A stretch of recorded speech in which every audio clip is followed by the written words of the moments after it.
Kia ora and welcome to the Aotearoa Rugby Pod. It's World Cup time.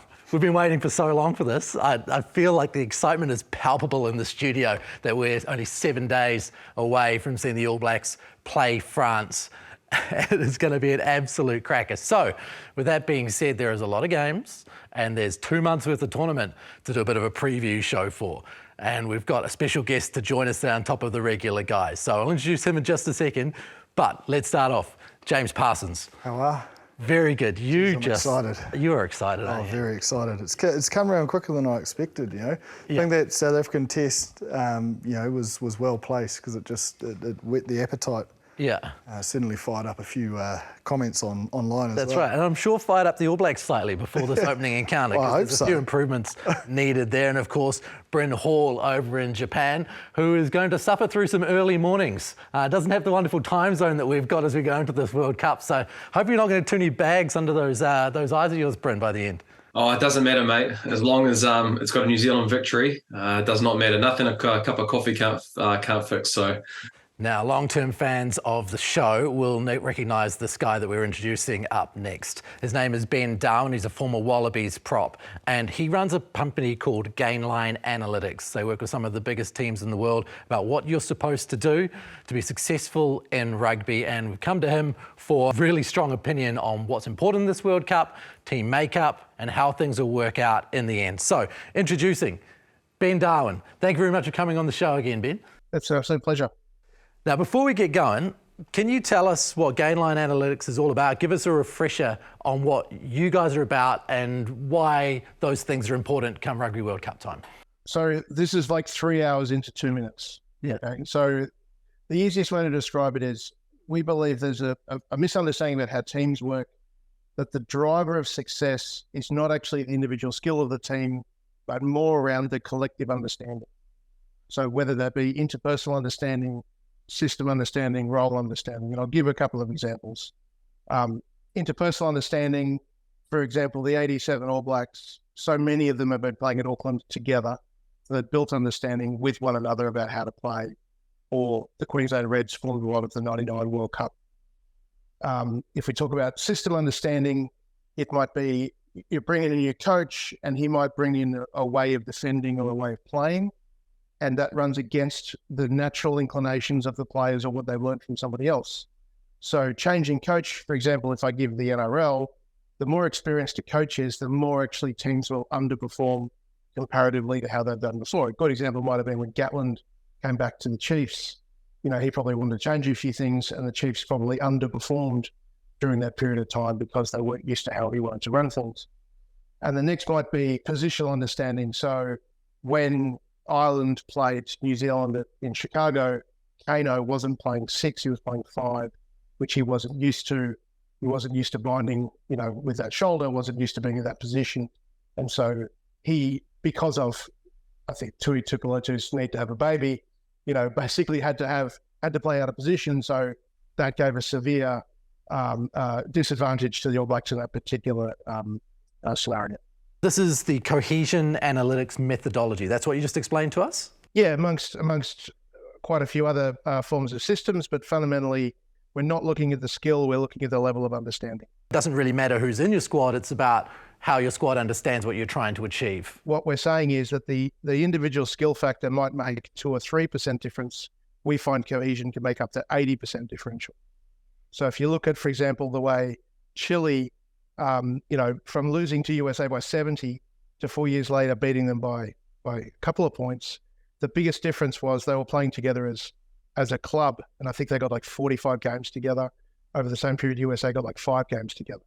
So that made an enormous difference, whereas bringing in somebody less or more skillful might make, a small level of differentiation. And fundamentally, if you don't have a cohesive team, if you're not on the top 2 or 3 in the World Cup, no one's ever won the World Cup without being in that top 2 or 3. So if we use a current team going into this World Cup, like a Fiji, you've seen the growth of the Fijian Drua, and then having, say, a coach that understands those systems going in Glenn Jackson with potentially some new way of thinking is a big reason as to why we're seeing such a growth in their game in the 15 sides. Particularly the Ndrua, and getting those guys in young, getting them together early and playing together even sometimes before they go to Europe is such a big advantage. And it's about getting rid of the misunderstanding.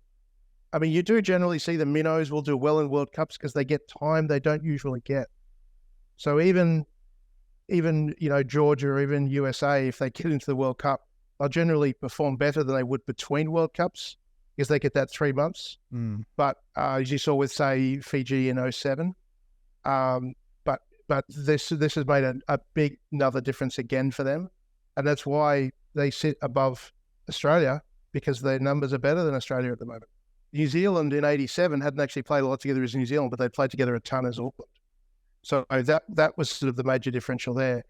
Japan has not had their numbers are now dramatically off what they were in the previous 2 World Cups. And what was the most satisfying for us is when they actually beat South Africa in 15, the numbers were actually better than South Africa for that particular game.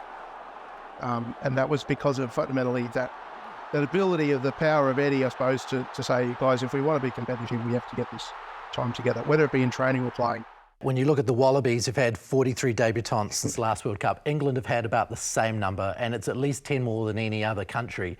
Yeah, and I think the difficult thing then is, as Eddie's talked about, he's trying to do 2 things. He's trying to change the list and change the tactics. But if the people keep changing, it's hard to change the tactics, right? Like the different person you're introducing new tactics to. So there's a double challenge that they've had. England being a bigger system inherently is harder. So England and France, if you think about it, England and France, with the number of people they have play the game, should easily be number 1 and 2 in the world all the time, if you base it on resources. But they're not. And that's fundamentally because they are so large, they are coming from such a broad base of clubs, that it is difficult for them. Now, particularly with England, where you have a salary cap, is you can't basically put all of them at one club like Saracens, or dominate by picking from one particular club, because otherwise the talent is too broadly stretched. So it inherently works against England. So they're very schizophrenic. And the only way they're able to win, 3 was basically keep that national team together for 5 or 6 years. France have a little bit of advantage. They've used their under-20s. They've used Toulouse to their advantage, where they're getting some cohesion from at the moment. But like I said, those larger systems, it is much, much harder to be able to bring together. Now, Australia is different. We have different issues about the flows of players, about younger players sort of heading overseas. And then the big question becomes, do you bring guys back, or do you say, from overseas, or do you say, right, we're going to go inherently inside Australia? And one of the problems has been that we've gone from having 3 of the top 5 most cohesive clubs in the world to none inside the top 10. And that's basically been over the last 20 years. That's been taken over by the Crusaders and the Leinsters of the world. Based on what you're saying, the ability to pick individual players from overseas may not actually benefit the national squad as much as everyone perceives. Can in some ways. I think if you look at what Rassie did with 19, is he brought a lot of the Stormers guys back. I think they had 23 Stormers in that squad. The problem is that works now, but it's harder tomorrow. Yeah. I think the Ghetto rule worked in 15, but it then made it harder next up, because any kid coming through the Australian system then literally has to walk up to Matt Ghetto in training and introduce himself. There's no chance of him having played with that player. So it's like you're putting the band back together again. You bring everybody in that has played together previously. That can work very, very well, but then it's not necessarily very sustainable. I think Wales have found that more than any other country in the world, is that it worked now, but it didn't work tomorrow. That's interesting. South Africa have had only 16 debutants since the 2019 World Cup. So what they've done is, because they're all over the place, they've stuck with the same group of players, which allows that continuity. Part of the problem is that if you then go and change the coach, which they obviously haven't done, and Rassie's still involved by proxy almost, but when you change a coach, the new coach will have a new set of ideas about who is the right guy and who is the person you have the skill. And so even if you want to try to keep playing the same way, just simply changing coach by its nature will change the list. And so Eddie's got a different set of ideas to, the previous 3 or 4 coaches as to who they would have. So if you keep doing that, if you keep changing the coaches, you will naturally turn that list over, which then has its own impact again. What are the areas right now that you see the top 2 teams in the world? Let's put New Zealand and South Africa in there, the 4 top teams. What are they doing in games that are so successful that these other teams aren't doing? To be honest with you, I have no interest in that. And I know that's like a crazy answer to that question. The real answer is, how accurately are they being able to do it? Because all the other, like Australia, for example, even if they try to copy what South Africa are doing or what New Zealand are doing or what France are doing, they won't be able to do it as accurately. If you look at every World Cup, it's been won by a different country playing in a different way. And so the key to this is not saying we need to look at how they're doing it and whether that works and whether we can break that down. Cohesion is about the accuracy of the technique you choose to use. So, I mean, for the Springboks, their tight 5 or the tight 8 has more cohesion in it than the entire Australian team at the moment. So they have an ability to use their forwards, to interchange those forwards. They have power there, and to use that to their advantage. But we don't really focus as much on the tactical because, 07 Springboks were kick, contested the line out. That was their strength. All sorts of different teams had different strengths and weaknesses. It's not so much about the tactics. It's fundamentally whether they can do what they want to do accurately or inaccurately. And that's what Eddie talks about a lot at the moment, is he can't get them to sustain what they want to do for long periods of time. Possibly in the situation he's found himself in, that was possibly never, ever possible? The team Australia had at the end of last year was different. And then the team we have now is different again. And so the cohesion is not moving in a direction that's probably going to be fast enough to get to the point where we're capable to win it directly now. What Australia would require to probably win this World Cup would be things to go right for them in terms of against the grain, but also multiple injuries on multiple fronts to multiple teams. If you add Warren Gatland into that same equation, I find him quite interesting because you're bringing back a guy who knows that system, who knows plenty about Wales and the players there. Yeah, and I think that this is really built upon what's gone on with Welsh rugby for the last 10 years. He has not been able to turn it around straight off the bat. But I think one of the things that did happen during that period of time, there's a piece on Twitter by Hugh something, I apologise, I can't remember his last name, but he was looking at the amount of turnover in the centres for Wales, which has just been quite stark. As it was actually for New Zealand heading into 19, they didn't really get continuity at 12, 13, which they're starting to get now, and obviously really had through to 15. But Gatland, knowing the players, he'll tend to return to what he likes. But again, the fundamentals of Welsh rugby right now is it's not built to be sustainably successful. I'm going to jump on that 12-13 because it's an area of interest, especially from an All Blacks point of view. If you look at Geordie and Rico, how are they placed going into this tournament as a combo? Better than certainly New Zealand were headed into 19. It just felt like they could never quite decide. What you want to do is, I won't go into too much. I obviously can't go into the data too specifically, but what you want to do is basically 18 months out for the tournament, decide who you've got, and then hold to that group. So basically everyone who's won a World Cup has been able to do that through different means. But if you're chopping and changing late into those positions, particularly the key positions, it's not prop, unfortunately. That can absolutely derail you. It's new combinations. I mean, I think in the last World Cup in 19, we ended up with Jordan Batea, had never played with his centre partner in a World Cup quarterfinal. Like that was literally their first game together. And so I think Matt Tamua was talking about how during that World Cup they were chopping and changing quite a bit, and they could never get to any form of detail. It's almost like a Barbarians game. It's like, let's just do a couple of runs and see how we go. And I think if you look at England in the 15 World Cup too, trying to introduce a new player into a new sport, into a new position at the same time, made things pretty difficult for them. The 9 and 10 combination is massive in terms of rugby. Where do you see the strongest 9 and 10 of the competition? You have to think, Gibson Park and then in the 10 as well, with Sexton would be probably one of the major ones that would be successful. Yeah, absolutely. And I think what we're actually looking at this a couple of weeks ago, and we're looking at Ireland, and we were changing the combinations and seeing what that would do. And only a couple of the combinations for Ireland would go wrong, because you've got guys who are actually, coming out of Leinster, or because you've got guys who've been at the national team together extensively. and I'm going to get my names wrong here, but like if you jump back to Conor Murray, that's not a problem either. You want to get to this position with any country whereby you've got two good choices to make. So, okay, we can either go with Gibson Park and Sexton, or we go with the Conor Murray and Sexton. Both of those are fine, right? If you go with the backup 10, because he's also from Leinster, that's also fine. So it means that when things go awry, we actually call this white bait, the white bait scenario, right? Which is when things go horribly wrong, who can come in and jump in? White bait redundancy, sorry, we call it.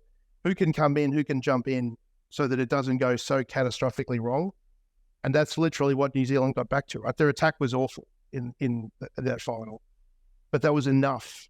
That was enough against France on that day to get it done. And they had enough cohesion, had enough understanding, and Stephen Donald was able to kick goals and it was able enough to survive. A country like France, once it goes beyond its starting combinations, its redundancy goes out the window. They don't have that as much. Springboks have got it in little bits. So some countries literally have to keep the same 15 going again and again and again in order to get a chance to be cohesive enough to win the tournament. Others can change in and out. And that's where I see probably Ireland has an advantage now that they haven't had previously, which is this over-reliance on Sexton. If you apply that to, say, the All Blacks, where Cam Roigard has suddenly come into the fold, you know, you've also got Finlay Christie and I suppose Brad Weber outside of the squad. Would that affect the way that you would make that selection on the bench? I mean, Roigard obviously brings a lot we saw against the Springboks attacking-wise, but, you know, when push comes to shove, he's only played a couple of games. Yeah, and there's experience and there's also shared experience, and I think that's probably the focus we have on. I mean, you're a bunch of guys asking a tight end probably about half. I think they've obviously gone a long way south. But no, I just simply look at it from a numbers perspective, and it's a case of saying, okay, we want to bring in a new guy. How far out from the tournament do we do it? If someone is so talented, do we hold off on that guy? Do we go back to what we know? Or do we think the talent is worth it? And if it is worth it, how many games can we get into them? I mean, Smith is for me easily the best 9. I think he's much better than Dupont. I think he's easily the best 9 by quite some distance. It's just a case of how far do they drop off? Why do you say that? And if they, I just think the quality of his pass off the deck is much better than Dupont. I think everything's just so much sharper, so much faster. I think Dupont is almost like more of a classic French and almost like a fly half in some of the decisions he makes. But you know, like again, you're asking a prop, but this is not only from a relationships perspective. I just think Aaron Smith is the sharpness of his pass is easily the best in the world. If you look at Roigard, and would it make sense then to pick him because he's got his Hurricanes captain at number 8, he's got his Hurricanes midfielder and Geordie Barrett. Those are quite key, influential people with that connection piece, and they're 80-minute players. Whereas Christie probably doesn't have that connection with. There's no sort of Blues players in and around that area. Yeah, 100%. And you see this. I'll give you an example of this from State of Origin. So a couple of years ago, you know, Queensland was easily the most cohesive team in State of Origin, two teams, because they're all the Broncos, Storm, Cowboys. And then they brought in Dale Cherry Evans, who's an amazing player, but he came into basically the Storm spine, and he didn't perform well down here in Melbourne, and they lost the game. So instead, the next game they went back to Cameron Munster. So it was technically his debut, Munster, for Queensland, but because he'd already been part of that Melbourne Storm spine, understood all the plays, he came on. I think they won by 30 and he got man of the match. So if you look at the squads then, you're obviously talking about Ireland probably being at number 1. How would you rank the other 3 out of France, New Zealand, South Africa in that kind of way? The numbers are all relatively similar. I think they all have teams that are capable of winning the tournament with their best team on the field. I just think that France are more fragile because once they go away from that, once they go away from their starting 15, the numbers will drop off quite quickly. I think you saw that when they brought their team down to play Australia in that 3-test series, which Australia won. They really struggled when they jump outside of that. If you look at the All Blacks in, say, 06-07, I'm going to be wrong about this, but I think there was a time when they made 14 changes after beating Wales by 30 and then they beat Ireland by 40. Like this was on a November tour. That All Blacks is gone. You can't do that anymore. You have to be much more fickle in how you change the team because you don't basically have 2 starting 15s that can destroy everybody. And that's the nature of how much, for example, the Irish have improved, the Scottish have improved. Everyone is more cohesive now. It's you've got 4 or 5 countries in the world. Scotland are now remarkably well built and are capable of doing something at this tournament. So I would actually add Scotland to that 5. And then there's 1 or 2 that might have a reasonable team in the bank if everything goes accurately for them. But anyone that tells you who's going to win the tournament is guessing and hoping. We don't know until we see who's going to play on the field, what jersey they're going to play in, who they're up against, what the numbers that team, and then we got to go, okay, well, we can see where this is more likely to go. So then if you look at the All Blacks, for instance, and the way that they've built their team, I suppose looking back to 2019 where we saw this Mo'unga, Barrett 10-15 combination, do you feel like they're in a position now where they've had the consistency and they've got those appropriate guys to base their game around that and be successful? So the number one answer to that question is always going to come down to what does everybody else have. The All Blacks are in a better position than they have been since 15, but there are other countries like Ireland that are in a fundamentally much better position themselves. So New Zealand rugby, its nature right now is it's got a good team to take the World Cup, but there's a little bit of that fragility. And once you jump outside of that, there's some issues. But it just appeared leading into 19 they didn't know who their best pairing was. And there's a turn of phrase I like to use is you don't find combinations, you build combinations. So you decide this is going to be it and we are going to stick with it even if it's not working now, because the option to that is just keep on chopping and changing all the way through, which is where Australia found itself into 19, and that can be absolutely disastrous. So Eddie has to go. I think one price. Oh, sorry. Yeah, there you go. Go on. No, I just think if you look at that 23, should we be seeing a pretty close 23 that we saw play France? Because they created enough opportunity. They didn't finish it. But keeping that squad together and healthy is probably the only way they progress. Well, if they haven't decided now, we are in deep. It's, my preference is always we decided by last November. Yeah. My apologies. It's not last November, it's this November, and the time is now. So I don't think they're going to make a lot of changes. The interesting comments actually coming out of Taniela Tupou is that they're actually holding back tactically on what they're going to do. But my experience of Eddie is even if he's not holding off on something, he'll pretend he's holding off on something just to keep people guessing.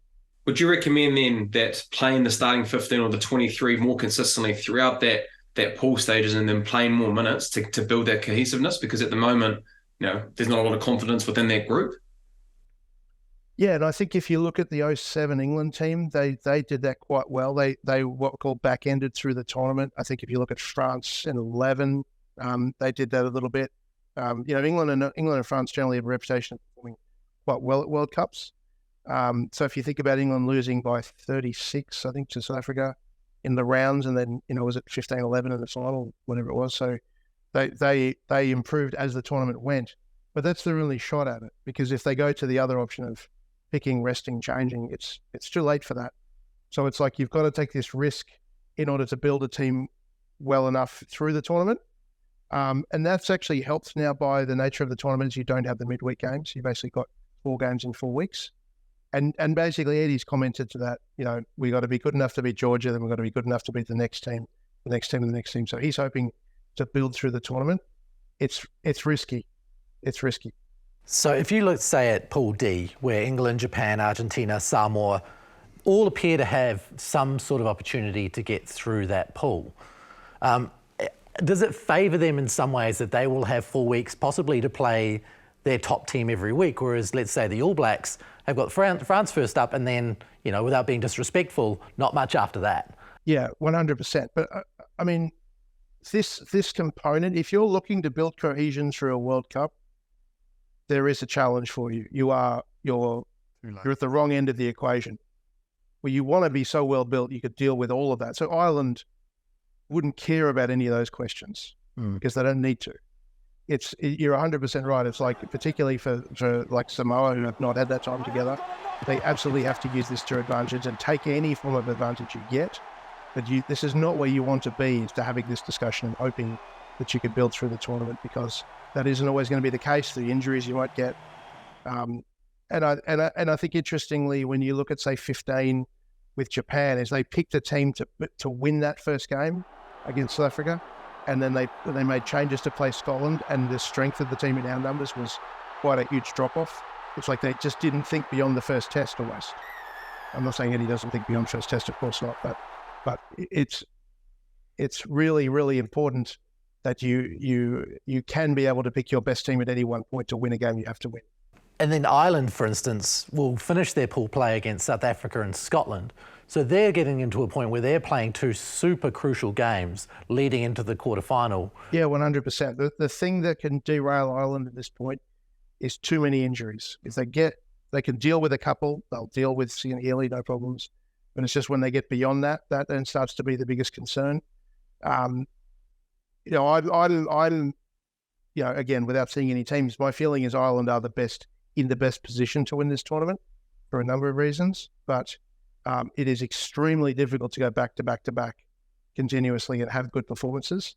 But also too is you have a team that plays in week one, you make 10 changes to that team. So some of them are playing and some of them are not. That'll remove your ability to train together.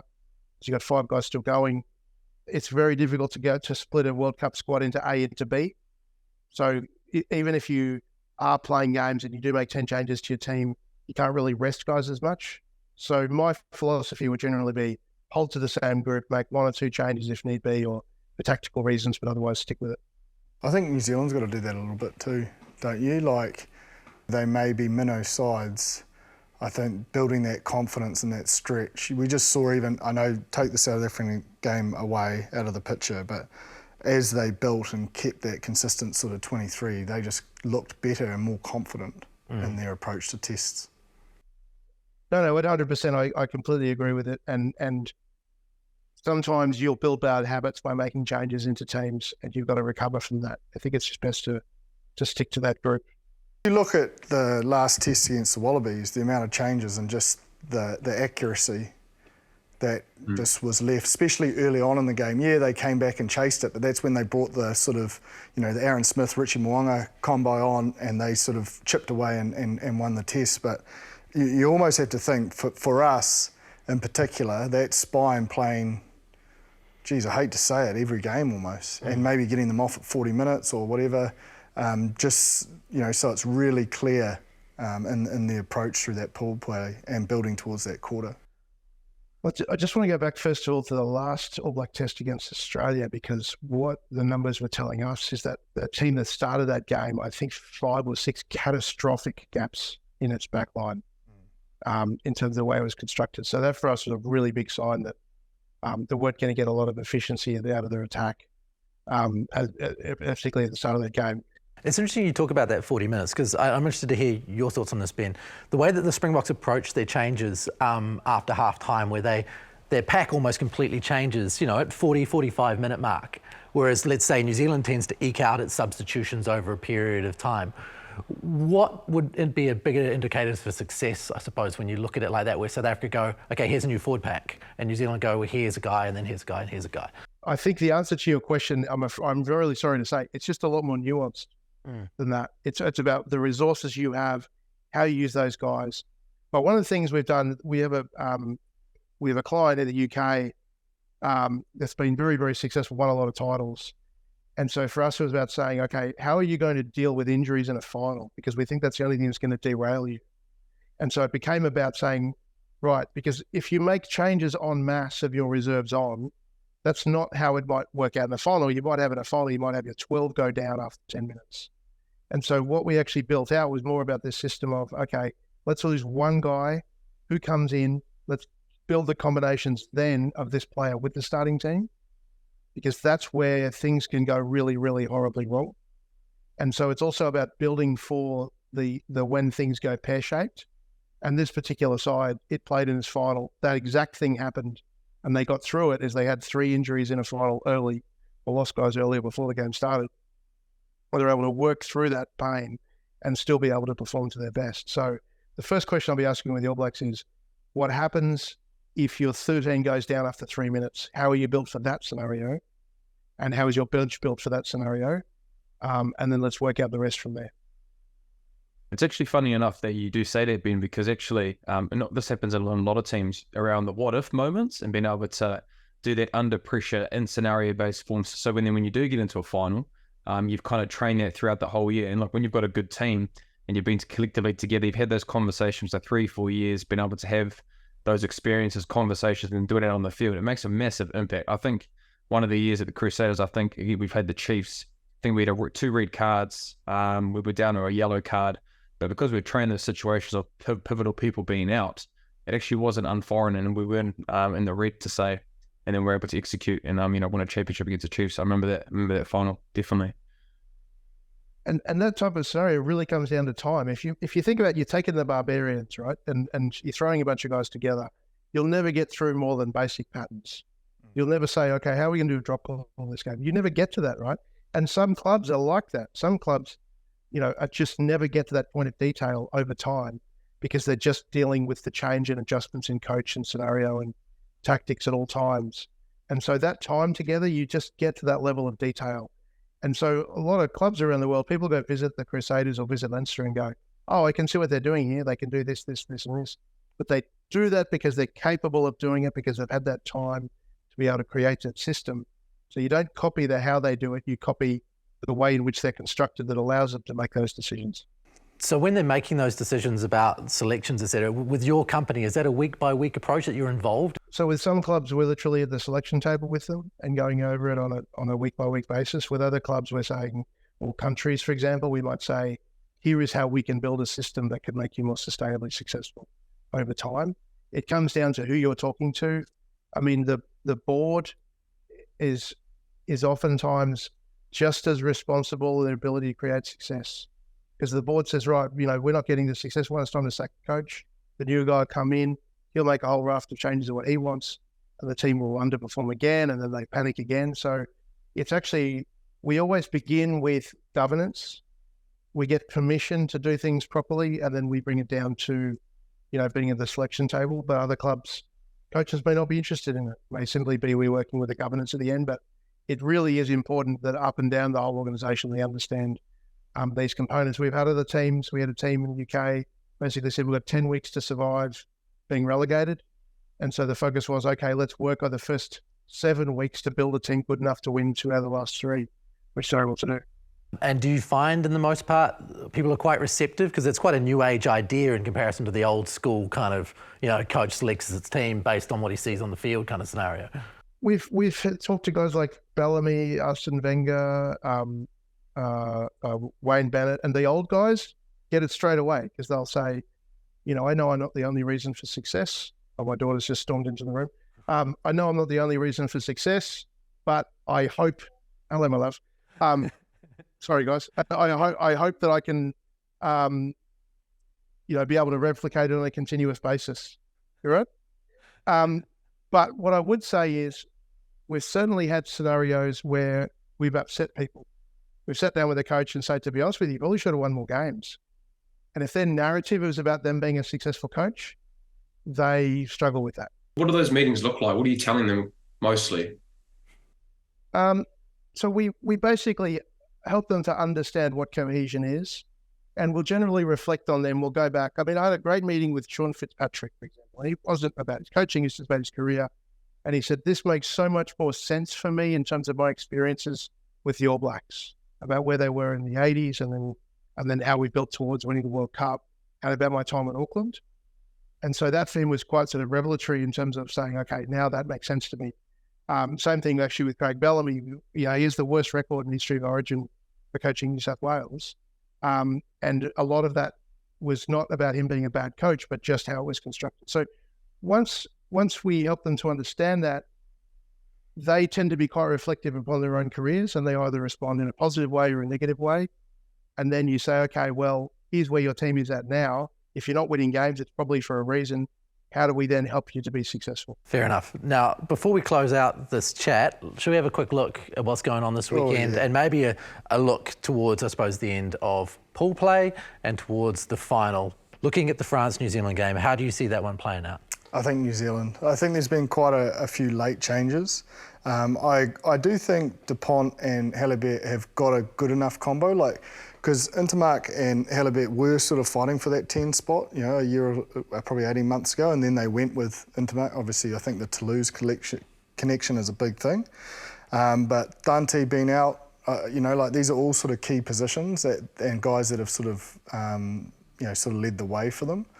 And I've probably gone and got, and I don't want to say this really because I'll get slated by the French fans, but probably got more confidence after hearing Ben around, probably they're not as, their depth isn't as strong as we probably perceive. I think the All Blacks will do it. It'll be close though, because we're not injury free either. We've got a few situations where if we lose guys early in that game, the 23 may not have the same sort of flow as we expect. But so I think the All Blacks will do it. I'm going to go with the All Blacks, obviously. But I just think if you're going back to the cohesion side, I think losing Dante for that French side, he's been massive in around that midfield. I think him and Fiku and his combination that they've had, especially around the breakdown area.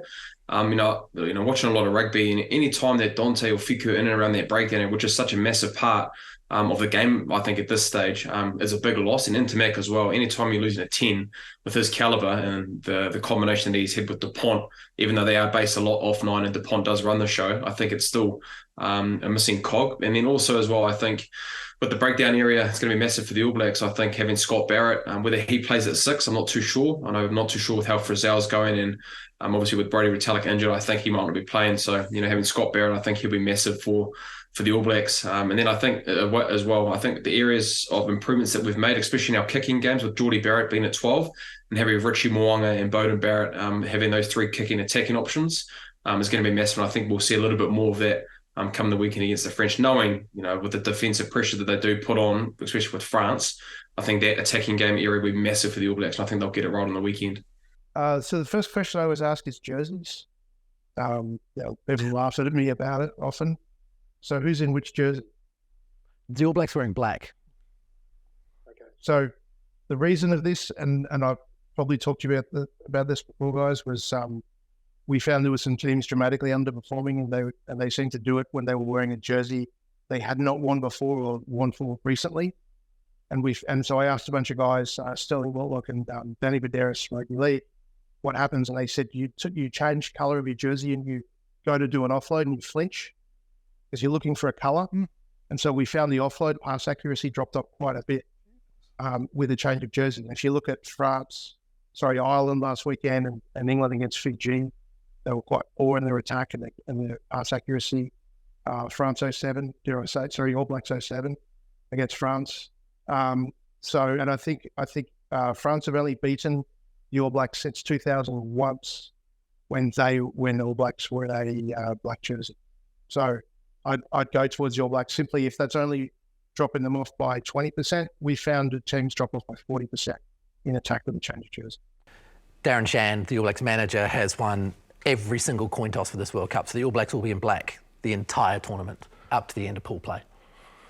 It's kind of helpful. I didn't know it came down to a coin toss or Darren Shand holding 7 coins under his pocket. Who knows? Find that. The other thing, though, is we do find, and they did a study in the EPL, they found that for every 10,000 people in the crowd, that the referee was like 1 or 2 more penalties in bias towards the home team. So if France are going to be able to pull it off, the impact on the referees will be big, and then that sometimes can lead to those card decisions that can create problems for people. The other game from the weekend that's a really big one is the Fiji versus Wales game. Obviously, that could change the face of this pool, and given the form that Fiji had against England, there's a lot of people talking up their chances of not just making the quarters, but possibly making it the whole way into the semi-finals. Ben, should we start with you? How do you see this game playing out? Again, I don't have a starting team, but Wales have a better team in the bank than Fiji do. Fiji have sort of taken on this thing with some recency, and it's definitely improved them. But I would say across the park, there'll be more gaps in the Fijian team than the Welsh team. But the Welsh team have not had a lot of continuity of who they've been picking for quite a long period of time. But I would probably say Wales in a close one. I just like what I've seen with Fiji. I think, again, the World Cup stage is something different in terms of like the pressure and I guess all the angst and the build-up. But you do get as a player, it's very normal to feel those things, especially the difference of playing just a normal test match with then having all, the marbles on the line. But I just have really enjoyed with what Fiji have done the last, 6 or 7 test matches. I think Frank Lamani has been massive in and around their game management along with Muntz and their ability to be able to kick with the ball when they're not supposed to in those no-man zones. I think they've been a lot better in that space, and that's obviously with the Fiji and Drua. You talked about Jackson Jipper and his influence around what they've done in around that space. But then I think also, man, just their physicality around the breakdown. They are just very, very efficient, and they're a lot more fitter now. Again, I'm not going to be too sure how that's going to go on the weekend, but from what I've seen, the growth in those areas, I think, along with the set piece battle, which is always a battle, I think, when it comes to Fiji in high pressure situations. But I think I've seen enough in the last 5-6 test matches to be able to have a shot on, I think, beating Wales in the first round. I think Fiji will win if they don't get bored of their game management. So I've laboured the point with the Ndrua and I've laboured it again with Fiji.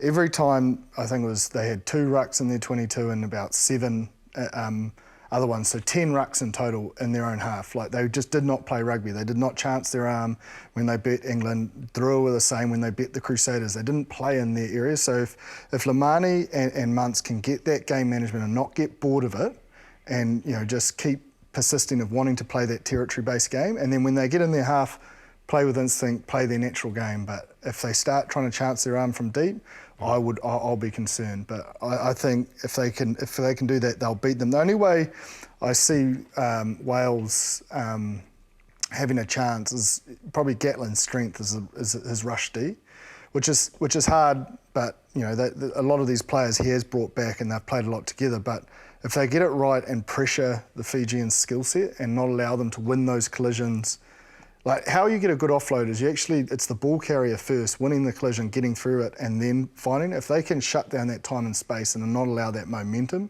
of the Fijian carriers, that'll give them a shot. And when Gatlin had them humming, that was their big strength. Yeah. Right, okay, well, those are the 2 big games from the weekend. Let's have a bit of a broader look. Let's go quickly through the 4 pools. Let's start with Pool A, Jip. Who are the 2, do we even have to talk about this? The 2 teams that you got out of Pool A? Is there New Zealand and France. Yeah, consensus on this. In what order? Well, I've just picked New Zealand to win, so... New Zealand, France. New Zealand first, France second. New Zealand, France from Bryn. On that basis, yeah, I've got to go for New Zealand, don't I? Yeah, and from you, Ben? Yeah, New Zealand, France. Okay, Pool B. South Africa, Ireland, Scotland. I think we've already got everyone's take on this earlier in the show, but the order of the 2? I'm questioning it now after listening to Ben, but I'm going to go with what my gut was. And I've gone South Africa to win it, and Ireland to come second. Right. I'm going to Ireland to win it and South Africa to go second. But man, Scotland, geez, I know they're in a tough draw, but man, I really enjoy the way they play. And especially in a lot of games I've watched them this year, their first half, especially in the lightning quick ball that they've had in some of those test matches, if they can just get it right and situationally get the points when they need to, when they have those opportunities, would not be surprised if they slipped into second and beat one of these teams of South Africa and Ireland. I actually think it's going to be Ireland, Scotland. I think that it could end up being teams having 2, 1 win against each, so coming down to points differential. I just think Ireland have the accuracy right now to beat the Springboks. And I think that the Scotland actually defend really, really well. And if things go awry and for South Africa, they could get it done. I see Ireland beating Scotland, but I'm just not sure about South Africa. I think they're going in way too confident. I think things haven't gone wrong for them yet. And if they do go wrong, things will go really wrong. I think Scotland could get over them. Great for the comment section. Oh, that is going to be glorious. Great for the comment section. You've just taken the heat off me for a week. Thank you very much. Just remember that I picked South Africa to win that poll. All right, the South African fans in our comment section are always quite strong in their opinions, Ben. So, yeah, we certainly copped it after the All Blacks lost to South Africa, and the opinions about why that happened. Beautiful. Moving on to Pool C, Wales, Australia, Fiji, Georgia and Portugal in that pool. Where do you see that going, Ben? I still see Australia, then Wales. I think Fiji are going to go really, really close. I think they might get up over one of them, but I think that if you then have to go to the other games, Australia and Wales will tend to dominate them a lot more, and so it might have to come down to for and against. I don't think France have a good B team. Sorry, I don't think Fiji has a good B team, and so they may struggle in those actual those secondary games. So I'm saying Australia then Wales, with my Australian Wallaby jersey behind me. Fair enough, Bryn. I'm going to go Australia, but I'm going to go Fiji to finish second. I think Aussie will win it as well. I don't know why. I just think I saw enough in that French game to see the options created. They'll learn a lot from that, and I think Fiji. Fiji as well. Yep. There's a lot of chat about Fiji all the way through to the semi-finals. It's been the talking point on everyone's lips over the last week or so. Let's look at Pool D, arguably the most interesting pool, given who really knows what's going on with a couple of these teams. England, Japan, Argentina, Samoa and Chile. What are you picking? I've got Argentina to win it, Samoa to come second. Rightio. Yeah, I just think there's a lot of international experience in that Samoan side, and they've actually played a lot together, I suppose, through when they're coming through at a younger age. They've got some really good coaching, but I really think Tom Commentary is outstanding, and Tana Umaga and Mapasua as well. So I think they're tactical nous, and we saw, I think Lema executed it pretty well against Ireland. They had opportunities to win that game, probably should have. I just think looking at the other team's form coming in, I think Samoa will be the side that grows the most by having the time together. You bring up an interesting point, Ben. Consistency with coaching. Let's say Tana Umaga and Tom Coventry worked together at the Blues. How important in comparison to, say... A lot of Blues players in the Samoan side as well. Yeah. And you look around and we talk about the consistency of players coming from Toulouse or, the 87 All Blacks being from Auckland. What about that coaching piece? What you don't want to have is you don't have overlap of ideas and overlap of philosophy. So generally you coach together, you get a sense of, okay, here is my domain, and here's where it stops, and here's where the next guy works, and here's where he stops. So that and what you don't want to have is mixed messages towards the group, because that can really create huge amounts of ambiguity. So I think, that can be massive. The way we fundamentally look at coaches is we look at the systems of information. And so if a coach comes in and he wants to change how something is done, it's the unlearning that's the really hard part, because under pressure, they'll tend to revert. One thing we found interestingly was that after 30 minutes, England probably give away more points than any team in the world in the top 10, because I think they revert back to what's happening for their club. And so they kind of just tend to fall apart later on in games. So I definitely think actually, interestingly, the way I describe it is sometimes a paper bag is more effective than a coach, because at least a paper bag is consistent. So sometimes in a World Cup, it's better to have nothing than it is to have something that's going to influence the team. That's amazing. So with that said, do you think England can get through Pool D? If you take their form, even though no matter how bad it's been, if you take that jersey argument into that Fiji game, they of course were, pretty awful, but they should improve through the tournament.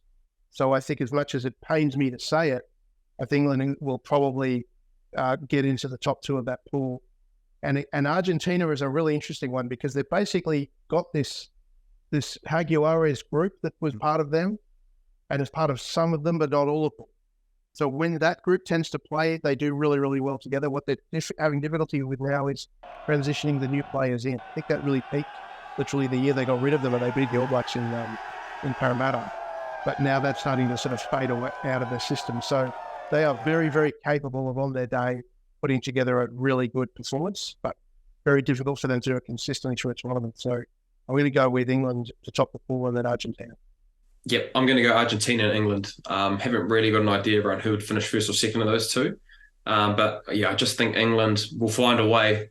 Everything's telling them that they shouldn't be there, but World Cup experience, a lot of guys have played in big moments of big test matches. So for that, I'm just thinking England and then Argentina as well. I think Samoa will go close, but I think just with what Argentina have done, the longevity that they've played together, the consistency of performances that they play in the Rugby Championship, it all comes together, and I think it gets the job done. And with Samoa just missing out, I think they'll get a scalp of either England or Argentina, maybe one of those two teams. But I just think Argentina will pip through, and England as well. Chipper, who wins the whole thing?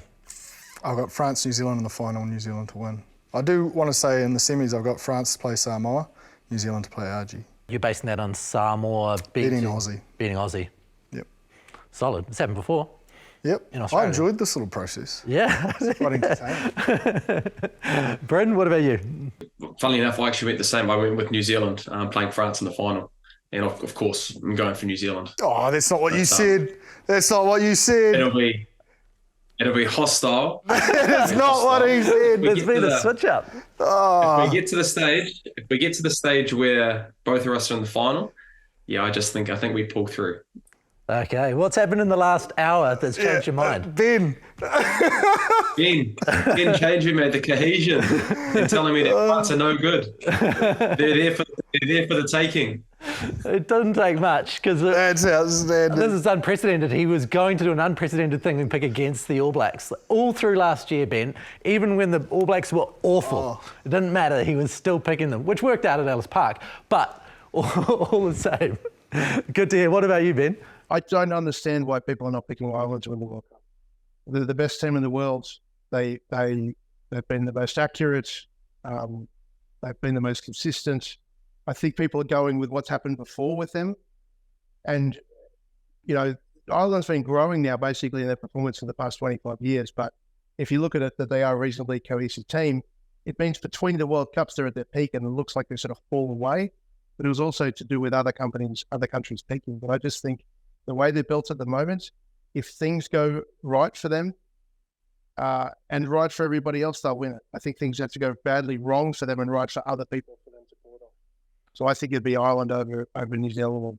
It will be a very good night in Dublin. I'll tell you that. I was there when they beat the All Blacks in the USA, and then I was there when they beat the All Blacks in Dublin for the first time. And both nights out with the camera at 2 a.m, getting interviews with Irish fans was a process. Entertaining. It was entertaining. Probably needed a lot of editing. Absolutely. Okay, one last one to go with. Player of the tournament, Jip, who do you see? Richie Mo'unga for me. Yeah. I reckon he's been given the keys. It's his team, and history shows when that guy is given the responsibility of taking charge, he's been very successful everywhere he's gone. So if I'm going to pick New Zealand to win it, he's going to have to play a hell of a tournament. Makes sense. If we're going to keep with the All Blacks, obviously because I've picked them. Yeah, okay. I've picked them. So have your pick for this changed? So what was your pick before the show started? Early. I had Scott Barrett being massive for the All Blacks, but then I think I've also got Jamison Gibson Park. I think Jamison Gibson Park is probably one other guy that I think will have a massive part to play. If Ireland end up winning, I think with Sexton's been a big part of this Irish team, but I think Jamison Gibson Park's been the focal point of the reason why that Irish team's been so good. So those would be the two players. Rightio. Ben, yours, please. So I'm going to give you two answers. One, I think Aaron Smith will be voted as the best player in the world, but I think the best player in the tournament is Ty Furlong. But we never get voted player of the match for anything. So tight heads never get recognised, but the Furlong's easily the best player in the world right now. If he goes down, have Ireland got a capable replacement? They do. I think Porter can play both sides, but the Healy problem is what do they have next to Moosehead? Yeah, he's definitely an issue. It's interesting, actually. I was thinking about this the other day.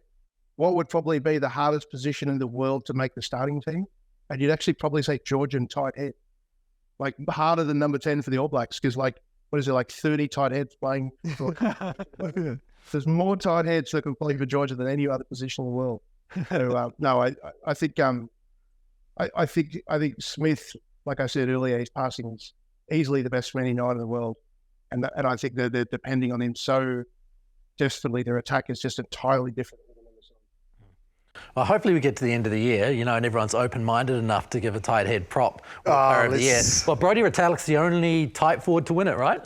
Yeah. What was that? 2014. It was a few years ago. So maybe we should start a campaign. Well, I'll tell you what, this man speaks a lot of sense, Yeah. even though he's picking Ireland to win it.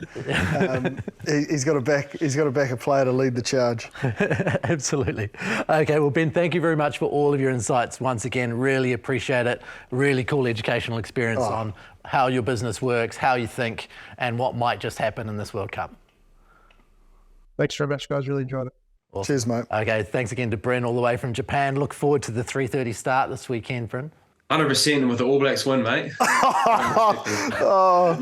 That'll forward be to changed by it. Friday. Looking forward to it. All right, go to the tab, hedge your bets. Yeah. It's on. God bless him. Excellent. Well, I look forward to the WhatsApp group after whatever happens this weekend, to be fair. Chipper, thanks again. Cheers. Thank you. And thank you to all for keeping in touch with us, whether you're watching us on YouTube, on Sky, keep in touch with us on RugbyPass. Thanks very much for engaging with us in the YouTube comment section again this week. It was a fun read. Please, if you've got any questions, come to us with them. We'll try our best to answer. We really want to engage with you through this World Cup. Also, go to our email, Aotearoa Rugby Pod at sky.co.nz, and we'll do our best to answer those as well. So, thank you very much for joining us. Enjoy the World Cup. We're fizzing. Mā te wā.